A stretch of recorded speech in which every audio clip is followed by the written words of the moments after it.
Alright guys, what is going on my stock market bulls and bears? I'm your host Terry Z. Welcome to the channel, Buy the Dip. Alright guys, and in today's video I'm going back with my favorite stock, LCA. Let's get into it here. Let me readjust my box here. Sorry about the glare off my glasses. There's just nothing I can really do about it. With the webcam and the glare off the computer, anything I could do is tilt my head down, and that will keep the glare off. So I'll try my best to do that. Let me get my little box here situated and make it as best fit without taking up too much of the screen as possible. I think that's pretty good right there. Okay, so what do we got here? We got LCA doing pretty good today. It's still under 15 right now. So guys, I mean, honestly, I feel it's a buy. I truly feel this is a buy. Anything under 15, this is a sure buy. If I had extra money, I would definitely do that. You guys watching these videos, though, will help me get extra money, and I could buy some more LCA because I'm definitely up for it. This is my Robinhood account. I do only have 10 shares at $12 a piece. Man, I wish I could just get some more at that price. But anyway, up a total of almost $27, up 22%, 22.5% on my investment. Now that's here on my Robinhood. I also have them on Fidelity. I'm just not going to pull that up for this video. And I'm going to first get into the good news that I think about LCA, and then we're going to roll back into an article that I found, and we're going to read over a couple key points and then just get into my opinion of that article. So as you guys know from watching my channel, I love LCA. I think I have around 140, 150 shares of LCA in my portfolio in total with Robinhood and Fidelity. I just love it. And I'd like to pick up some more as well. And some of the good news is, if you go here to the SEC website, where the companies file, as you know, it's still LCA. We still need that ticker symbol to change to GNOG.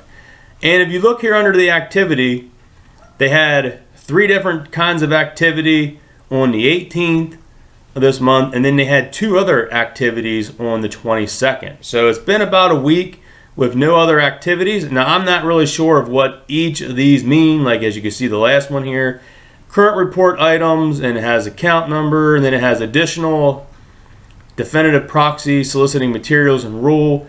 So I mean, to me it seems like good news that you can see here all the filings that they have made since back of this stock has, you know, let's just see, even as of June right now, there's a lot of filings where they're trying to get stuff done. So to me, that seems like good news. I mean, I know they said around 3rd quarter of this year, and we're about ready to start into the 4th quarter. So maybe it's going to be early 4th quarter, the ticker symbol will change. Now, in my opinion, I think the stock is going to go up when the ticker symbol changes. And as you know, from their June and July, and I think their August reports, they're up like 80% on revenues right now as well. And that's just New Jersey, guys. So wait till they're trying to get into Pennsylvania and Michigan as well. So that would be really good. Now, I was looking around for some new news for you guys, and unfortunately, I'm back to this place. It's the only place talking about it, and that's the investor place. I just did a video on this like 2 days ago if you look at my channel. And this is by another person, another writer. This is a different writer than the last article I covered. But this one's by Larry Raymer, Investor Place contributor. And now this is my second video covering an article from Investor Place. And I can tell you, whoever is in the Investor Place, they do not like LCA.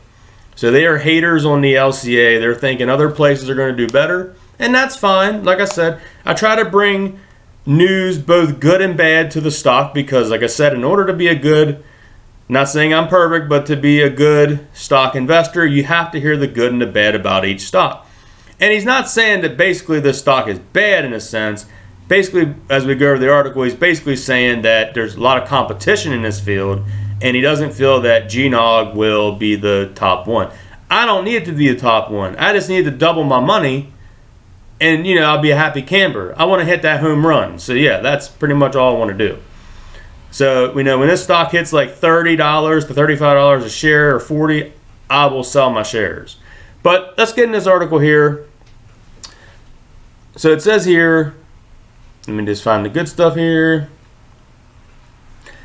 Given the high level of competition in the sports betting and limitations of golden nugget. I recommend that investors avoid. So this guy is saying that if you're looking into sports betting and limitations of golden nugget, he recommends that you avoid. So I'll read this next part, and then I'm going to cover into what my opinion is on this part of the article.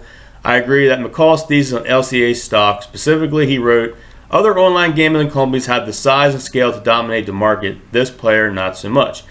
Online gaming will lucrative and grow rapidly, but is not difficult or expensive for companies to enter the sector. As a result, a ton of firms have the will to enter the space, resulting in a great deal of competition for golden nugget. Okay, so I know you have DraftKings, you have other casinos that are also, I think it was MGM and all them are also doing the sports betting. But first off, golden nugget just isn't doing sports betting. So that's not why I invested. Yes, they have sports betting, which is good income. But guys, you can also do slot machines.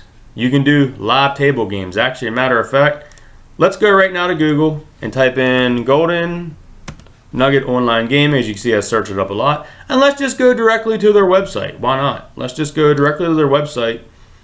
And you can see everything they have up here. This is right on their site. Boom. You have sports, live dealers. As you can see down here, all these features. So if they're criticizing LCA/GNOG just because of the sports betting, they're wrong. They are wrong. That is not the only thing they have. Like right now, if I wanted to get in here and play roulette right on the casino floor right here, live casino floor roulette from 12 p.m. to 4 a.m. So they're closed for 4 hours. Has a 4-star rating by people that play it. So I can get right into the casino, be safe. I can't do a demo. I live in Maryland. This is only for New Jersey. I'm close. I'm about 4 hours away from New Jersey, but you can have a live dealer lobby. You can have live 3-carded poker. You can also have, well, that's the casino floor, but you can also have where they're live in a studio. This is the reason why I like the stock, guys, because not only do you have the sports betting aspect, you have slots, you have the other animated slots on here. You also have live action with a real person in a studio. I'm sure they'll communicate with you through chat. I can't do anything because, like I said, I live in Maryland. But anyway, you can chat with them, whether it's just texting through the app, like through chat bot, or you could probably maybe speak with them if there's a microphone set up. I'm not sure if there is, but it also shows here like a little smartphone demo. So you can probably even do these on your smartphone. Just guessing here, because if you look in the top left corner of like that live roulette that's open from 8 to 6, has a smartphone. But if you look at the roulette down at the bottom right, it doesn't have the smartphone. So some of these are even compatible with your smartphone to do whatever table game or slot machine that you like. So right there, Mr. Larry Raymer, I call your bluff. You are wrong. Yes, they may not be the top dog. And like I said, they don't have to be the top dog in the sports betting. They don't have to be the top dog for the, slot machines and the live table games. They just got to be profitable and keep growing year over year and month over month. And as they add more states, the money will keep coming in and the stock will keep going up. I'll be happy with a slow and steady growth that will keep it less volatile and more safe for long-term growth. And let's get into the next part here. It says the companies that succeed in the dog-eat-dog sector will either have access to tens of millions of online gamblers or tremendous amounts of cash that can be used to effectively market their platforms to online gamblers. For example, so this is one of their competition here. Penn National can market its online gaming platform on Barstool, the media company which is quite popular with many millions of sports betting fans. In fact, January of this year, before Barstool received tens of millions of dollars of free publicity during the novel virus pandemic, millions of unique visitors in a single month. Meanwhile, in August, the internet giant LCA invested $1 billion in casino chain MGM. Rest assured that MGM will use a large portion of those funds to market its online gaming platform. So they're going in there to where, yeah, Penn National got lucky. They got some free advertisement. But you know what, though? There's a lot of YouTubers like myself and other people that is also giving LCA/GNOG free advertisement. So there's a lot of YouTubers talking about LCA and GNOG that believe in the business model of the online gambling, plus the golden nugget, and Tillman Fertitta, the owner. I mean, I'm sure he could advertise this stuff once stuff gets back up. He can advertise this in all of his restaurants. As you know, he has Rainforest Cafe, the Bubblegum Shrimp. And he can also advertise this in his basketball. He owns the Houston Rockets, guys. The owner of Golden Nugget owns the Houston Rockets basketball team. So, yes, he can do a lot of free advertisement once the pandemic lightens up and, basketball can get back up. People can go back in the arenas. He can advertise for this. And once more states become legal, he can advertise for more states as well. Just giving my opinion on why I think some of these statements are wrong. I understand this is just how this person feels, but I'm reading it. I understand what they're saying, but I'm just giving my point on why I disagree with it. So here it also says, in fact, LCA Chairman Barry, LAC Chairman Barry Diller stated in the press announcing the deal that MGM's online gaming business was part of the recent IAC carried out the transaction. By contrast, McCall pointed Golden Nugget seems quite cash-strapped billionaire. Tillman Fertitta, who owns Golden Nugget through his holding company, Landry borrowed $300 million at a high interest rate to survive the novel virus pandemic. Okay, well, first off, how many businesses needed to borrow money to survive the virus? Hello, the government did how many of the small PPP business loans that is all going to be forgiven? Like all the airlines, restaurants, entertainment business. So yeah, he's a part of that as well. He owns restaurants, he owns casinos, he owns a basketball team. So yeah, all his investments are affected by the virus. They were not doing, his business models were great before the virus. His business was not doing bad before the virus. So yeah, what owner and businessman hasn't really had to borrow money during the virus, unless if you have like internet or something like that? Which is why he's trying to grow his internet gambling, because it is kind of virus proof in a sense.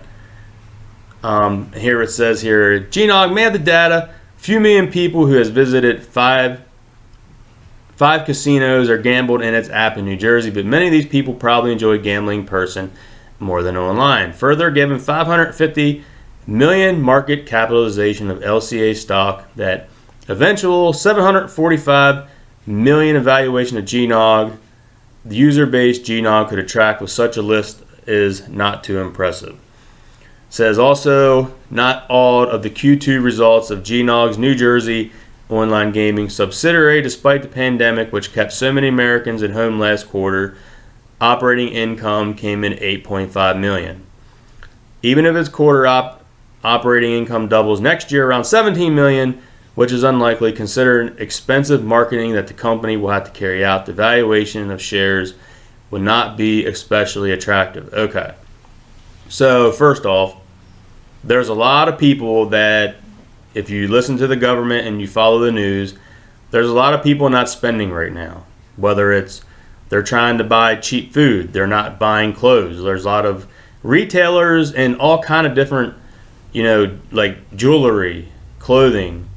People's only buying like the food, toilet paper, paper towels, paper plates, things like that. Your cleaning supplies. That's all people's really investing. Only the people that have a lot of free cash that, they're not worried, those are going to be the people that are probably gambling. There's probably not too many people that, have, a lot of people want to keep their savings back. So, like I said, I don't agree with this as well. I mean, I understand, the spending is going to be down, but of course, spending is down everywhere except in like a Walmart or something, or the Dollar Tree stores and things like that. So, just as here, the bottom line, given the tough competition GNOG is likely to face, it's a lack of large online user base and a lack of excess of hundreds of millions of dollars that it will need to market itself, investors should avoid LCA. So that's basically just saying that they think, because, in my opinion, you guys can, read this article as well and tell me what you think. But I kind of read it to you and went over. But like I said, guys, I think that I gave my reasonings behind, I read a part of the article, give my opinion why I disagree with it. Like I said, I definitely listen and understand. There's always competition. Look at Pepsi and Coke. Look at Android and Apple.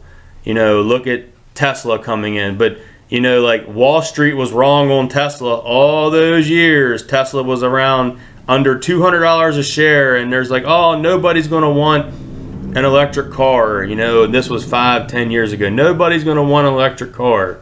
Well, now look, Tesla was over, what was it, $2,000 or $3,000, and they did a stock split, and now it's over 400 and some.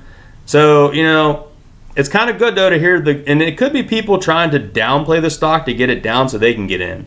A lot of people miss out on the good pricing, so people will put out articles and try to hope people will sell off and take a small gain or lose out and try to get people doubting their actual investment strategy. But it ain't doubting me any, and if I'm wrong, I'm wrong. So be it.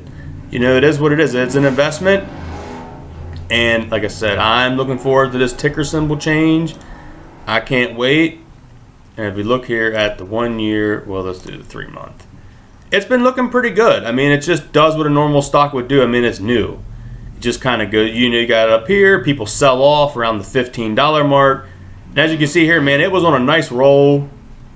You know, it sold off down here to a low point of like $11, which was a steal if you guys bought in 11. Congratulations.